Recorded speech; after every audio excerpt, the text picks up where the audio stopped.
Assalamualaikum warahmatullahi wabarakatuh. Sudahkah Anda menanam hari ini? Ingat, menanamnya secara organik. Berkebun itu, apalagi secara organik ya, nggak usah fokus pada tanaman yang kena hama gitu ya. Karena nanti kita akan hilang semangatnya. Ya biarkan saja. Tanaman yang kena hama itu ya memang sudah rezekinya hama untuk makan. Nah, kalau tidak makan tanaman kita, hamanya nanti makan dari mana? Kan hama juga diciptakan oleh Allah Subhanahu wa taala, mereka hidup berkembang. Sebenarnya hama itu adalah predator bagi hama lainnya. Ini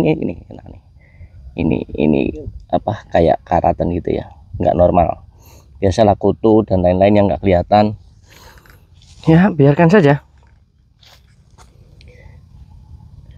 Biarkan mereka hidup. Toh mereka hama itu menjadi makanan dari hewan-hewan lainnya di atasnya gitu. Kalau hamanya hilang, nanti hewan-hewan di atasnya diratain makanan ya. Di atas hama itu kasihan juga nggak dapat makan. Karena ya itu semua makhluk hidup ini diciptakan sudah saling memberi makan. Gitu. Jadi kita sebagai manusia jangan egois. Jangan egois, biarkan semua makhluk hidup yang diciptakan oleh Allah itu hidup semuanya. Mereka akan saling mengontrol dengan sendirinya. Kita kalau mau berusaha ya tetap nanti dikasih bagian kok, nggak habis enggak. Jangan khawatir. Kalau orientasinya bisnis ya kayak gitu. Kena hama bingung, cari obat, cari apa, mengeluarkan biaya lagi. Ya. Padahal dengan pemberian obat nih semut, dengan pemberian obat itu nanti lama-lama kalau sudah sering kena obat, hamanya itu kebal. Dan mungkin hama sekarang ini memang sudah keturunan yang kebal-kebal. Sudah keturunan hama yang kebal-kebal. Karena sudah terbiasa diberi obat semprot. Ini barusan kita semprot saja pakai air biasa, air sumur supaya bersih. Ini belum bersih, paling sampai biasanya 3 kali penyemprotan lah, 2-3 kali penyemprotan sampai bersih. Jadi mereka jatuh hamanya. Nanti kan kalau yang kuat ya hidup lagi, kalau nggak kuat kan tereliminasi gitu aja. Jadi itu tadi, kalau kita nanam nggak usah fokus pada tanaman yang kena hama, kita fokuskan saja pada tanaman yang sehat-sehat. Itu yang pertama, cara mengatasi hama secara organik seperti itu, biarkan saja. Nah, ini cabai ya. Nah kemudian selanjutnya kita fokuskan pada tanaman-tanaman yang bisa tumbuh dengan subur, kayak ini daun singkong, nanti kita petik untuk makan. Kemudian ini kelor, bisa kita petik untuk makan. Kemudian ini ada semayan lagi, kita rawat dari kecil, kita semprot pakai air biasa, dicuci ya, dicuci biar kotoran dan bibit-bibit hamanya itu pergi. Ya cuma kita biasanya seperti itu usahanya. Kita bersihkan. Kalau tanaman dari kecil sudah bersih, insya Allah sampai besar nanti bisa tumbuh dengan baik. Nah sebelah sana yang kena hama itu karena ya kita dituntut untuk disiplin ya, karena menanam secara organik mestinya seminggu sekali paling tidak itu ya, itu dibersihkan ya, nyiramnya atau nyemprotnya itu pakai air biasa ke seluruh bagian tanaman supaya bersih. Nanti hama kan nggak betah, dia akan pergi nyari ke tanaman lainnya gitu, seperti itu. Jangan fokus pada tanaman yang terserang hama, kita fokus pada tanaman-tanaman yang sehat. Ini alhamdulillah semayan seledri sudah mulai tumbuh.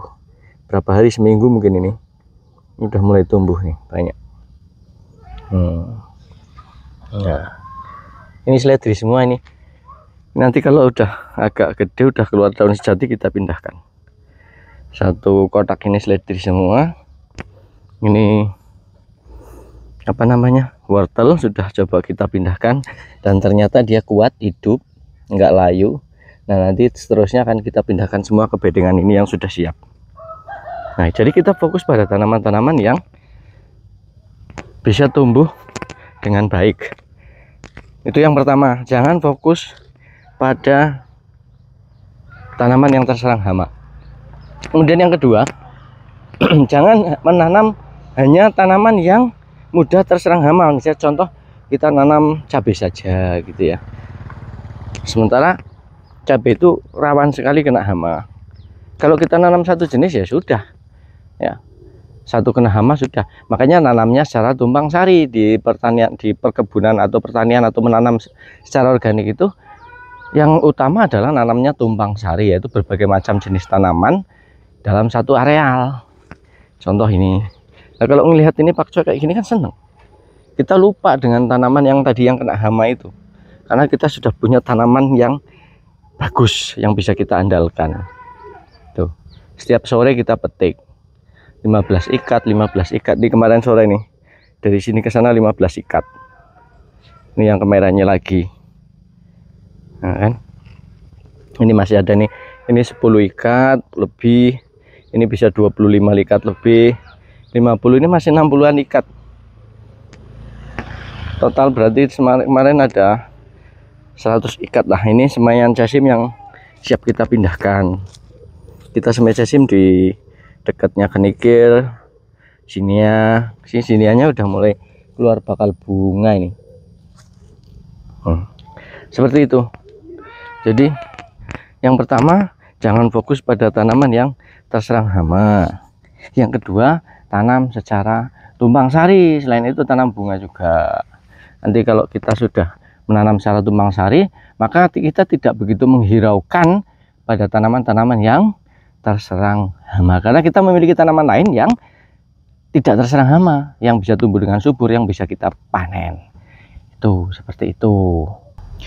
Nah, yang ketiga adalah orientasi, ya, tujuan kita. Jadi kalau kita menanam atau bertani atau berkebun secara organik, terapkan di dalam pikiran kita, orientasinya adalah untuk mendapatkan hasil yang berkualitas. Utamanya adalah bahan pangan yang bebas dari residu kimia. Seperti itu.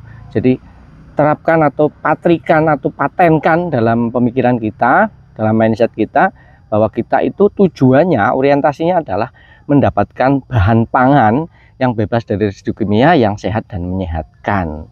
Itu seperti itu. Kalau kita orientasinya bisnis, ya sudah, pasti akan mengeluh kalau terserang hama seperti itu. Padahal ada kebahagiaan tersendiri ketika kita berhasil menanam secara organik, kemudian kita pelajari, kemudian mendapatkan hasil dari atas yang kita pelajari itu akan sangat-sangat senang. Tanaman kita bebas hama karena kita konvensional misalnya, ya, disemprot habis. Nah, itu tadi akibatnya nanti hama di bawahnya, misalnya belalang kita semprot, misalnya hama apalagi yang lain kita semprot. Yang mati itu bukan hamanya saja, tetapi ada hewan-hewan lain yang sebenarnya dia itu predator. Akhirnya ya habis itu hamanya akan berkembang lagi karena predatornya habis.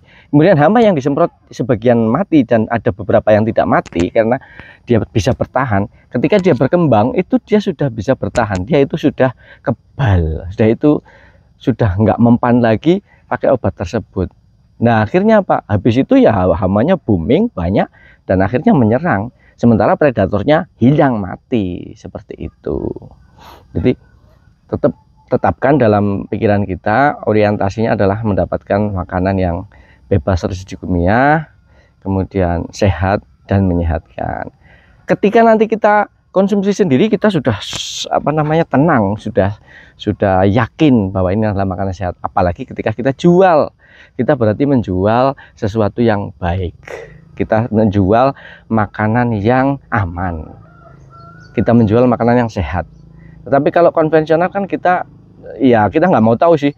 Yang penting dijual dapat uang gitu ya. Padahal itu yang dijual membawa residu kimia, ya memang efeknya nggak secara langsung. Tetapi ketika dikonsumsi terus-menerus bertahun-tahun, maka akan timbul sekali banyak gangguan di kita. Ya, kita dengar sekarang ini banyak sekali penyakit-penyakit yang menyerang, penyakit degeneratif katanya ya. Itu salah satu